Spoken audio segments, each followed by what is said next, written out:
Rolling on episode, I think this is number 8, PPSA Power Hour. I'm excited today to come to you live from the garage. It's getting a little hot. It's getting a little hot in here,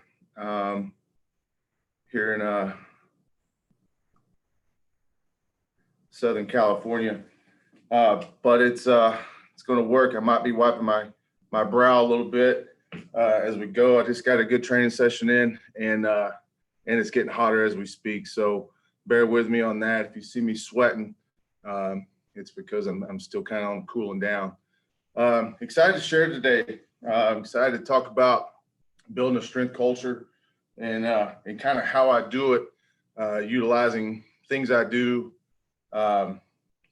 with the staff, interaction with the players, and a model that I came up with probably about 12 years ago now that stayed true to me. So I'm excited to share with you. It's nothing fancy. It's something you might not put in your model, and that's fine. But it's something that I believe and trust in, and you'll see how we work this. So first of all, let me get back to the start. All right, so right here, I want you to look at, this is basically, it's the top of a roof, top of a building, top of a house, a church, or whatever you want to call this, the top of a weight room, the building of a weight room. So, and to me, this is where it all kind of lies. This to me is this needs to be level. This needs to be strong. This needs to have some things that support it really well. As you can see at the bottom, it says "United We Stand," and to me, this is real. Everything starts within the strength staff. So from everything you do together, on the floor, off the floor, on the field, everything evolves around being on the same page with the staff. So I kind of look at it like the A team. And as you can see at the top, it says "United we stand, divided we fall." I'm a firm believer in this. So for me, with football, we have me and 4 other assistants, and the 5 of us have got to be on the same page, no matter what. We got to send the same message, and it's got to be consistently every day. Basically, we are salesmen. All right, we're salesmen, and we're looking for buy-in. And you're going to look at me a little bit silly, thinking I didn't realize coaches were salesmen, but I'll explain a little bit of that. But we're looking for buy-in from our team, from our athletes, and everything we do. And we got to have each other's back, kind of like the A team, if you remember that show. Walk the talk, walk together, arm in arm, go on a mission, and main thing is have each other's back, be on the same page. This is an example of us being together. This was taken by the athletic department. As you can see, the main thing is the bottom. This is about 6 months into last year. I think camp had just started. So everybody's kind of getting ready for football. And the main thing is you want to see at the bottom. This is a quote from Michael Pittman, which was a wide receiver. Those guys are something serious. I've never seen a group of people really eat, sleep, and live that lifestyle. They're maxing out for the 4th of July. They lift weights as a group outside of football and on the weekends. I've never seen that before. So here you have a guy that was just drafted a couple weeks ago, 2nd pick of the 2nd round, wide receiver, who ended up being a lifter of the year for us. This is something that he's observing amongst us, our team, the strength team, and how we approach our business. And it really goes to show you how much your athletes really pay attention to a lot of the details that you do inside the weight room and then outside in your life. And this was just, to me, when Michael came out and said that, and they put that on the bottom of this picture, I thought that was really cool, that they really observe what you're doing and how impactful that is. So they see you lifting as a staff. They see you maybe hang out on the weekend, breaking bread together, all right, and spending time with each other outside of work. And that comes real important. So going back to salesman, you're going to say, well, I thought I was a coach. And to me, you're really selling a lot. You're selling yourself all the time to your players. You're selling your program. So the main thing, anytime you're selling something, you basically want to know what it is. And you got to make sure that you're clear and concise of what your product is. So for us, we're selling strength, okay? We identify our product as strength. So we're looking for buyers, and our buyers are our players. So we're trying in our mind to get our players to buy into wanting to be strong and the value of being strong and all those things. Because to me, the foundation of strength is going to set us up, all right, for success in so many areas. And you're talking injury prevention, performance, down the line as you go, confidence, all those things. Getting stronger, all right, really has your back in so many areas. So we identify what we're trying to sell. Our product is strength, and we're selling it hard as coaches. So this is something, again, it goes way, way back. It's strength training. So first and foremost, we don't use the word workout in our program. I've got nothing against if you like to use workout in your program and that's how you associate your service or your product, it's a workout. Again, that's your business. But we call it strength training, and we don't use the word workout. If an athlete slips up and drops the word workout, we immediately correct them and get them to realize, what this is about. Even in a text message, if they drop the word workout, I'll kind of comically say, I don't know what you're talking about. And they're, oh, sorry, coach, it's strength training, my bad. You're right. But this was on a shirt I had in high school, and I've never forgot about it. And it talks about life's too short to be small and weak. And that's something we put on the back of a shirt when we got together as a staff. And it was the first thing we put together. And this shirt, when we started coming out and talking strength training, and we put this on a shirt and we hit the floor, all 5 of us wearing this shirt. And these players are seeing this. They're like, man, these guys really mean business. And they really are underlining, all right, what they believe in. So again, it's identifying your product. And if your product is working out, that's awesome. But our product is strength training, and we're trying to sell it daily with our players. I kind of go back to this, something I go back to back and forth with this and why I call it strength training. To me, when I think of the word workout, in my mind, I think of, the 55, 60-year-old person with a towel around their neck, riding elliptical, maybe reading the newspaper, and sitting around and doing a little bit of this and a little bit of that. And I like the word train the most because I always kind of look back to, your fighters back in the day, your boxers, growing up, seeing Mike Tyson and things like that. When a fight was announced, okay, I never heard a boxer say, hey, I got 6 months, I'm gonna get some good workouts in so I can beat his ass.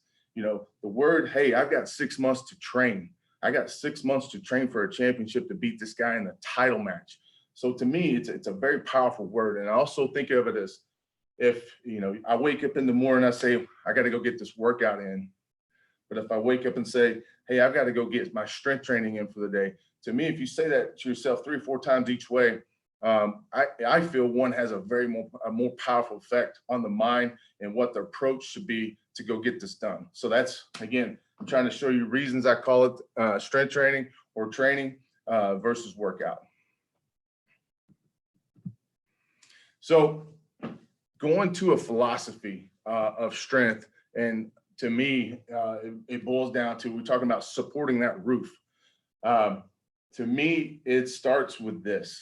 And the big thing is, the reason I came up with this was back in 2008, I went to a conference. I sat on the front row, and the speaker challenged about, what is your strength philosophy? And he says, is it on paper? Is it a real life thing? Or is it you're a strength coach and you just coach, you think you have a philosophy, but deep down, you've never really thought about it. You've never put it on paper. So it really got me thinking many years ago about creating a philosophy of coaching and what that would look like. So I think it all starts right here with faith. And to me, when I was an athlete, I was a shot putter. My strength coach, I had 2 in college. I actually had 3. I had one for 1 year, one for almost 4 years, and then one my last year. So I was a 5th year athlete. So to me, I looked at why did I have faith in my strength coach? What was the qualities that made me believe in this guy? And I started thinking about, between the three, which one was the most impactful? Well, why was he the most impactful? Why did I believe in this strength coach the most? Well, to me, it was the daily interactions and the consistency on their part of presenting to me what I needed to do every day to get better. So I needed reasons to believe in this coach, and they were showing me daily by how they worked with me and helped me get to where I wanted to be. So to me, this is where everything starts. And I start this when I start to hire someone that's possibly going to work with me in my field, in my department. This is the very first question I ask on the interview. I'm like, why are the athletes in this room going to have faith in you? And it hits pretty hard. And you got to start thinking deep down, like, why do my athletes have faith in me? What are some qualities that I do to allow them to have faith in me and things like that? So to me, it's kind of a two-way street. I want them to believe in me, and I'm going to show that I believe in them too. So I think it all starts right here with this. Here's some things I want to come out of this. We just talked about it. You're going to get to believe. You're going to establish loyalty and trust. I think everything stems off this. Coming out daily with a consistent message. Again, going back to that united we stand, all strength coaches on staff with that united message, same cues, same things. And over time, you're going to get this loyalty and trust out of your athletes, and they're going to start to believe. To believe in you, but not only you, but believe in the program, again, that you're selling, okay? So it all starts with faith. The next pillar in my mind that's going to support this roof of your building, okay, is passion. I've got to, again, I come from a kind of a racing family. My brother's a drag racer, and I keep up with him and support him. But this is the engine of your program, and a lot of people talk about passion and what it is and what it's about. But bottom line, these players you coach, these athletes, they want to see you come to work and love what you do, and come excited to coach them, excited to be in the weight room. And in return, going back to the two-way street, you want these athletes to come in, be excited to be in the weight room, be excited to lift weights. But you have to look at yourself in the mirror and your staff and make sure when you hit that floor or that turf or that field, that this pillar is established. Okay. And it's the showing you love something. Okay. You have energy towards it, and you're a student of what you do. You're a student of being a strength coach. How do they see those things? By your example and how you run your day-to-day, all right, inside the building and out. And they're going to know, again, if this is fake or if this is real. A couple examples here I want to show you. In the middle here, this first video, you'll see this is Tony Webb. This is probably, I don't know, 1 or 2 weeks onto the job last year in 2019. And we talked about having these punch pads in as a circuit at the end for our players. And I said, Tony, man, I need you to, when this group comes to you, I need you to demo this. I need you to talk about it. I need you to talk about the details. And I need this to be really good. So what I want to show is Tony didn't go out there 5 minutes before the group started. Tony, 2 or 3 days before, got out there and practiced, all right, hitting this punch pad. And he marked off how far back his feet needs to be. And he marked off cues and where his hands should be. And he took the time, okay, because he's very passionate. He wanted to say, hey, I get to lead this. I better not screw this up. And this is important to me in front of these players to show I know what I'm doing, and I know these cues are going to work, and it's going to help them. So you're going to see here Tony hitting it. Just, again, working his craft way ahead of time before he got to work with the players. The athletes on the right, this is their first day doing it, all right, after Tony showed them and he demonstrated to them. But I want you to see the main thing is the intent, the focus that you saw from Tony, all right, the strike, the intent out of him, all right. These athletes started mirroring, all right, very similar to what he just worked with him. So to me, again, that shows that example, that passion was there. Those athletes felt it. They felt that intent, all right, out of the coach, all right, and they didn't want to disappoint. So they came in, all right, and mirrored his passion and mirrored his effort, and mirrored his intent, all right, and this is what it's all about. The third pillar is mentor, okay? To me, this one is one that coaches in my mind can grow so much in. And for me as a coach early in my career, I sucked at this pillar. I really didn't know it existed. And when I started developing this philosophy, I realized I was weak, really weak at this part. This is Chad Wheeler. He came in at SC. This is probably back in 2011. Came in out of Santa Monica High School. Very big man, tall, was only about 232, 235 pounds. So it was around 6'6.5", 6'7". And he's supposed to play offensive tackle at USC. So obviously we're going to probably get a red shirt out of this guy, but they sling him down to us and they're like, hey, we got to get him looking the part. And, we got to have him ready a year from now. So the good thing is Chad was a player that would listen very well. So 230, 35 pounds, when he announced himself to the team and introduced himself, everybody was looking around saying, you're kidding me. This is an offensive lineman. This is a tight end for sure. So he had a little chip on his shoulder. So we just started working with Chad. Obviously we're getting him in extra lifts during the in season and things like that. But we really started working with Chad just on things he could do to increase, calorie intake, ways to snack, talking about drinking, more milk with his meals, carrying a peanut butter and jelly sandwich with him around at all times. And you got to realize this is back before the NCAA kind of opened and flooded up all the food you give athletes. So this was back when peanut butter and jelly sandwiches were being made by the athlete, okay, and the milk and all those things. So he was having to take the initiative. It wasn't just handed out to him in a paper bag. He had to do this work, but he started doing it. And it was just, month by month, you started seeing progress with this guy. And it was the mentoring, not only from me, but the whole staff of always checking in with this guy and putting our arm around him, seeing him in the hallway, seeing him in the parking lot, after practice, after weights, before weights, up in student services. And it made such an impact that when it was time for him to play that next year, after he had redshirted, the guy was 290 pounds. And you're going to say, wow, how did he gain 60 pounds? Again, over a course of about 15 months, it took a lot of time. It took a lot of consistency. It took a lot of mentoring with this player, but it paid off. And he was ecstatic. And I'm pretty sure he's still playing in the NFL. I haven't checked as of lately, but I know this past year he was. So just a great example of the power of this. And I'll talk a little bit about this not being a good pillar for me as a young coach. And to me now, it's one of my stronger ones.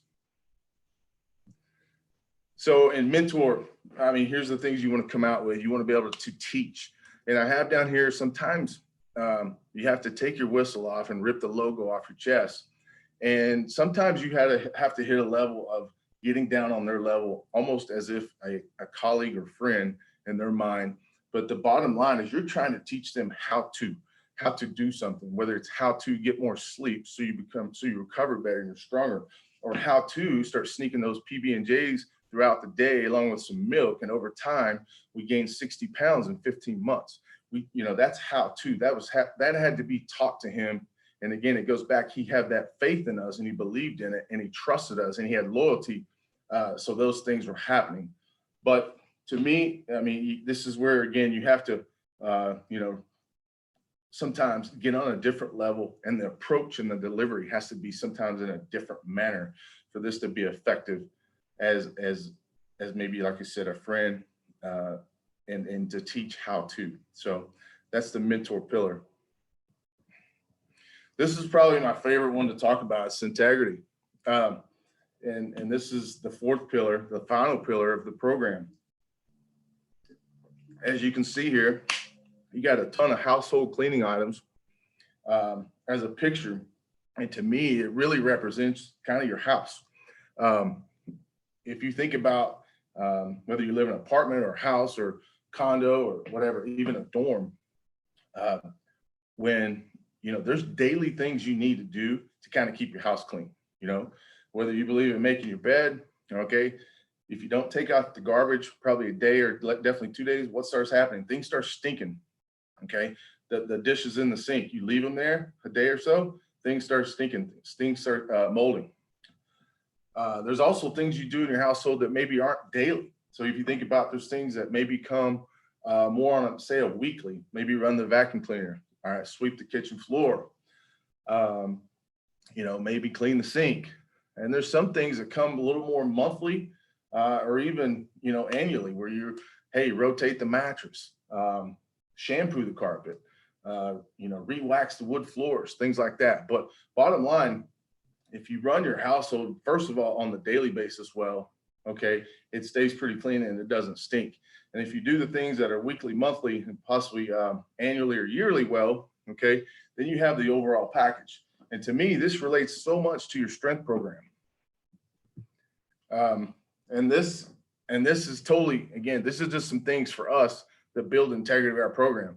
The importance of being on time is a huge part of integrity of our program.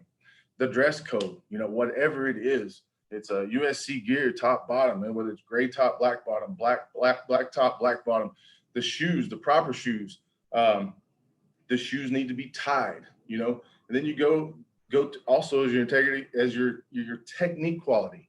Okay. So that's also your standard, whatever you teach as an incoming freshman. If you teach, this is how you rack, this is how you front squat, this is how you back squat, you put it on your traps, you put your hands here, all right, you set your feet here. Whatever you teach, it needs to be consistent as they go, and you hold them to that technique quality that was taught in the beginning. That's upholding the integrity of your strength program.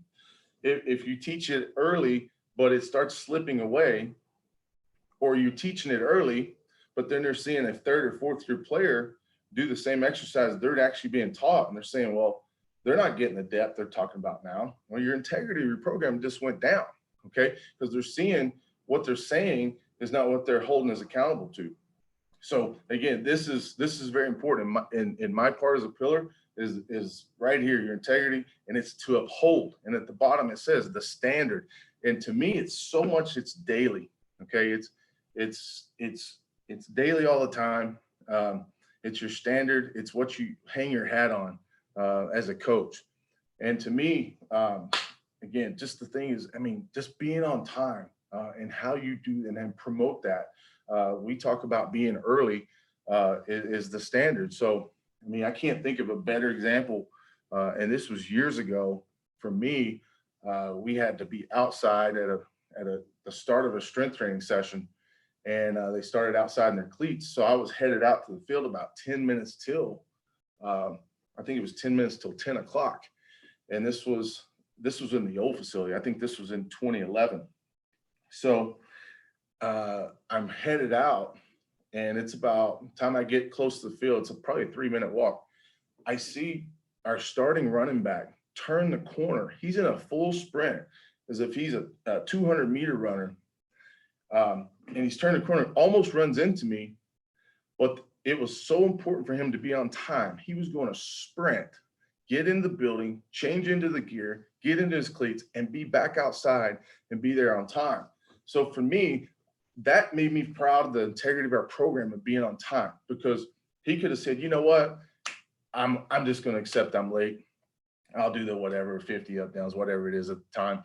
And you know what, it is thing that important to me, but it was important to him because the guy said, like I said, he wasn't jogging around the corner. He was in a full sprint because he wanted to uphold, okay, the standard in front of his teammates, in front of us, because it was important to him about being on time.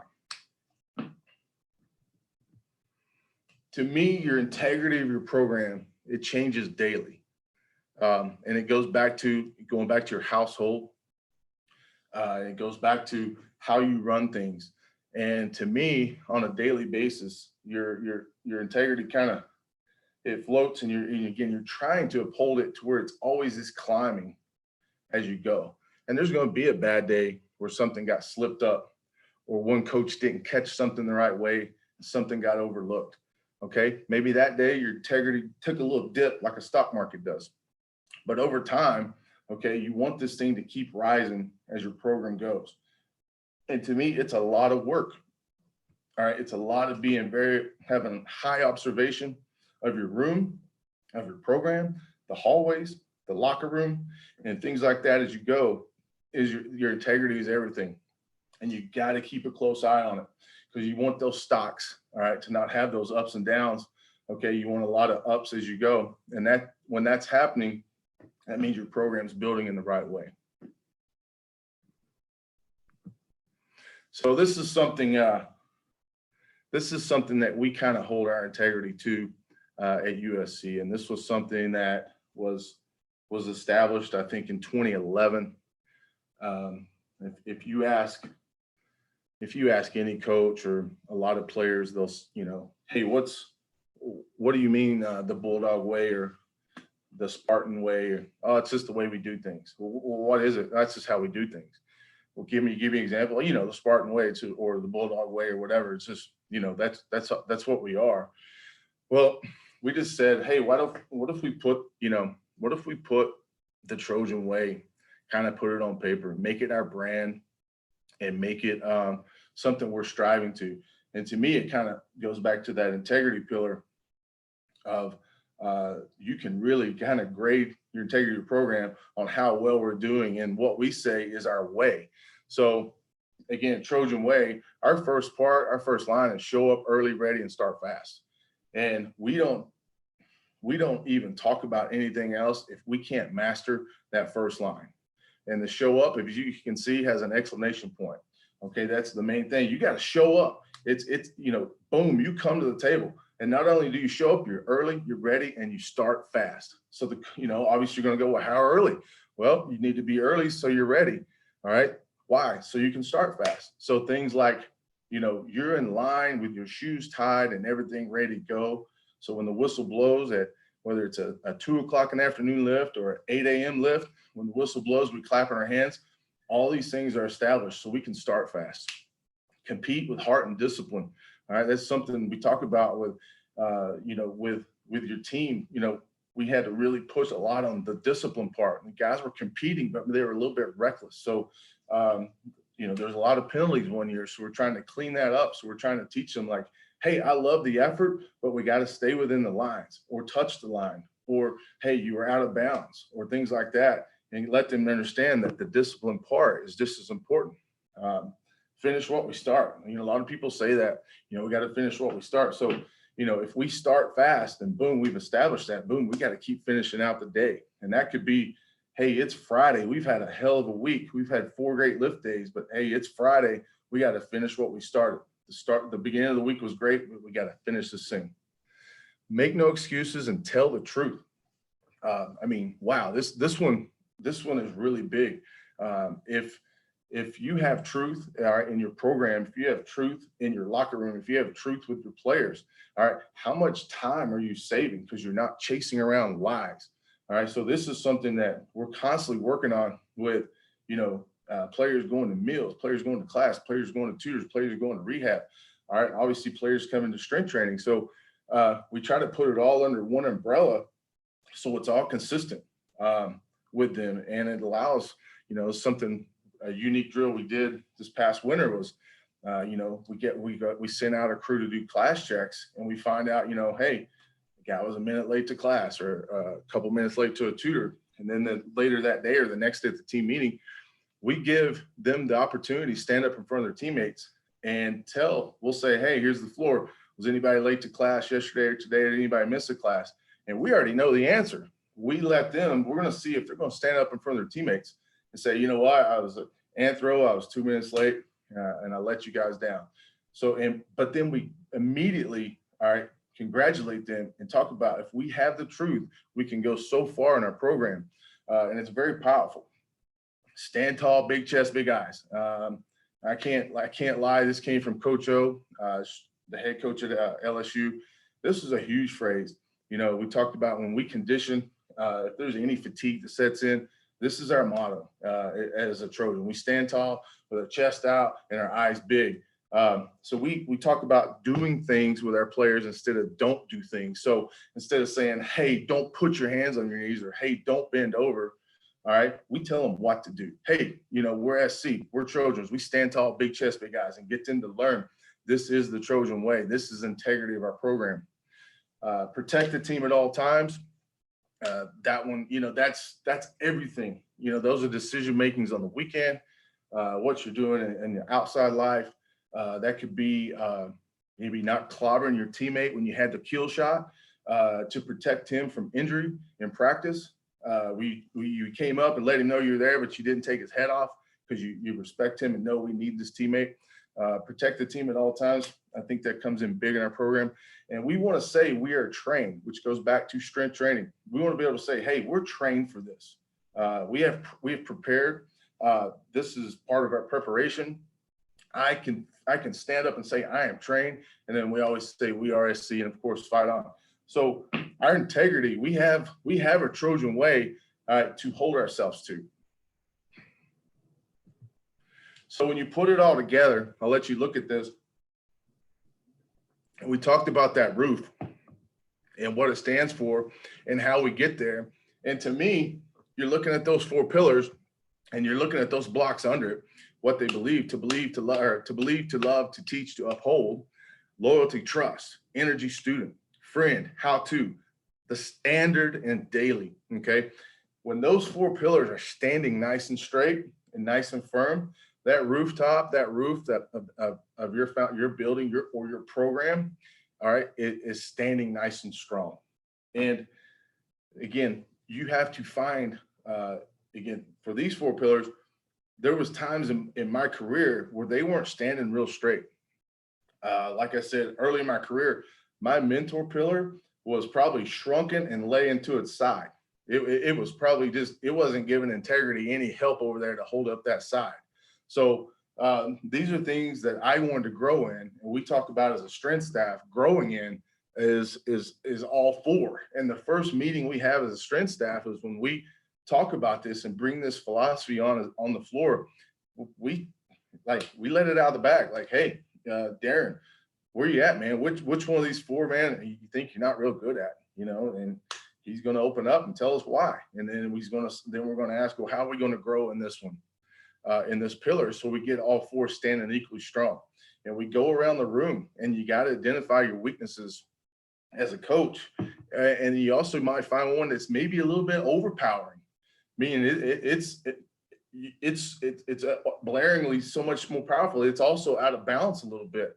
So it's just something to me that to find the balance in your staff and in your program. It starts with the balance of these 4.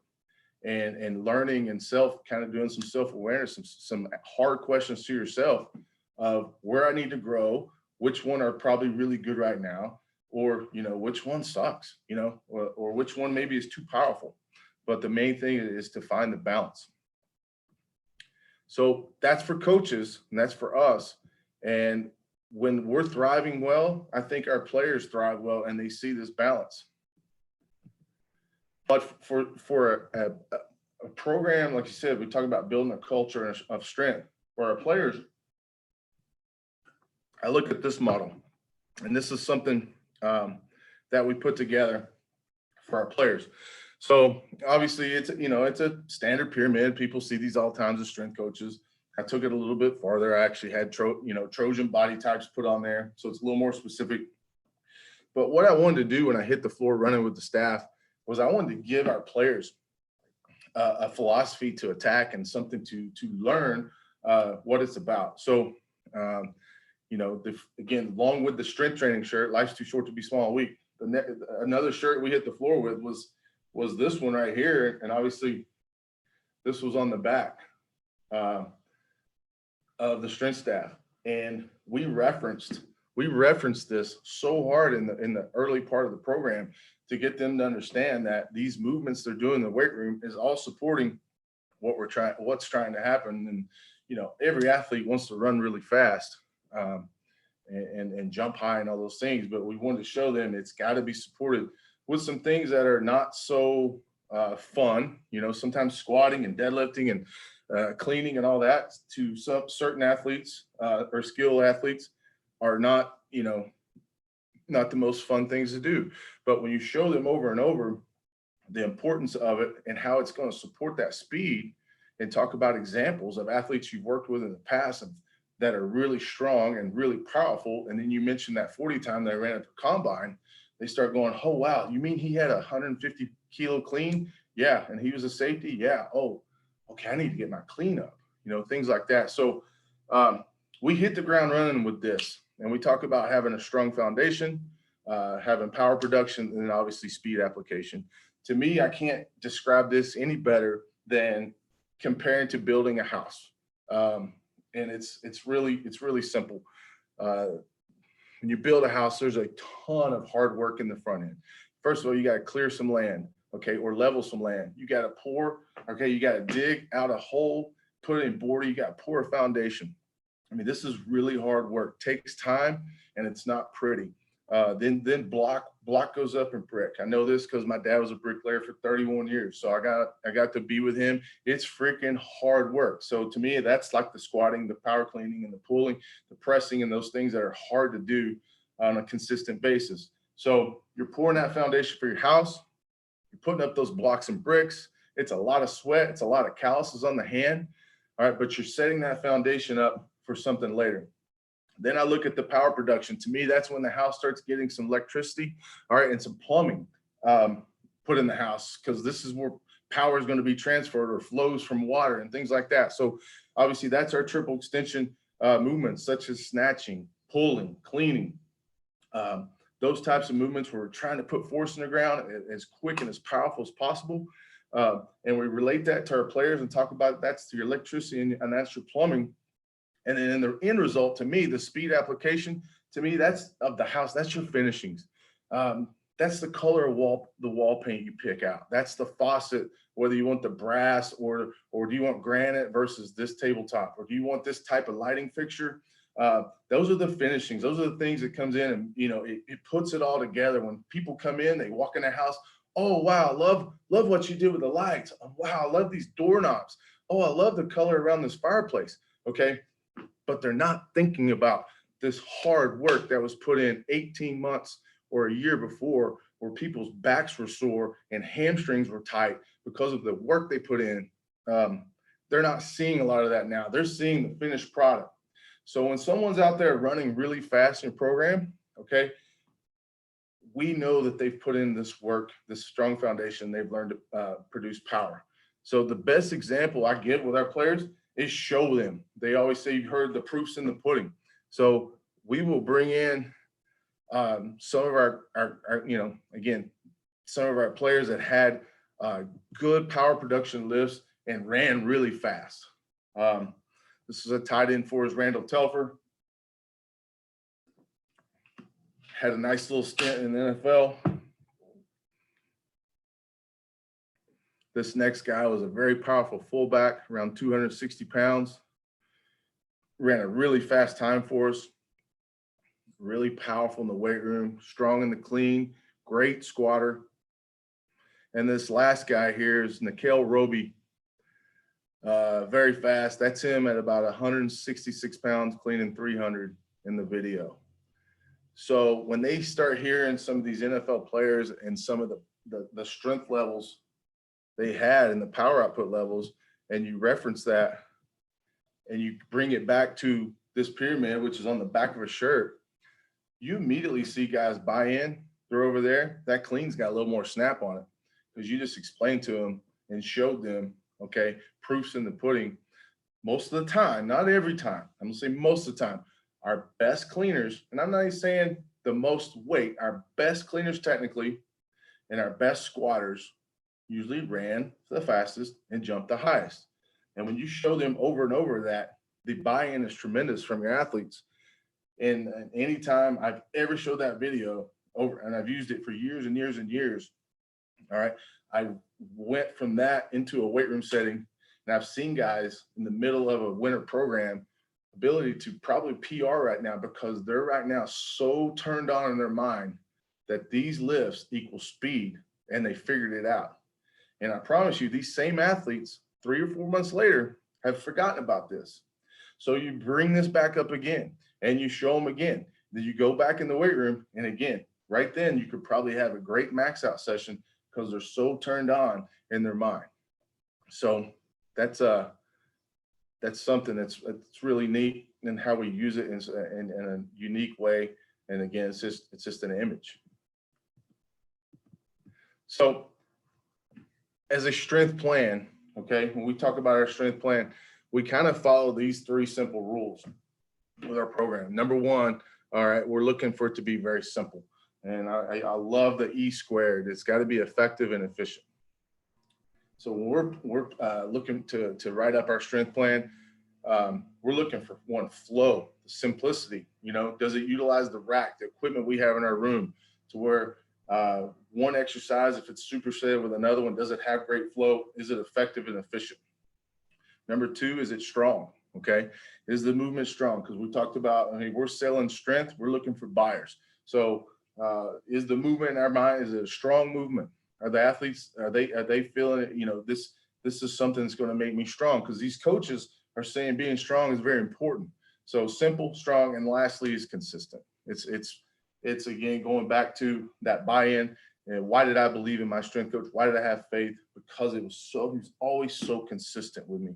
And the first day I worked with him, he told me that if I snatch a lot and I clean a lot and I squat a lot, I'll throw the shot put really far. And the year 2, he told me the same thing. In year 3, he told me the same thing. And by year 3, I was a national champion. All right, because I believed, all right, in what he was selling. All right, and I had faith in him.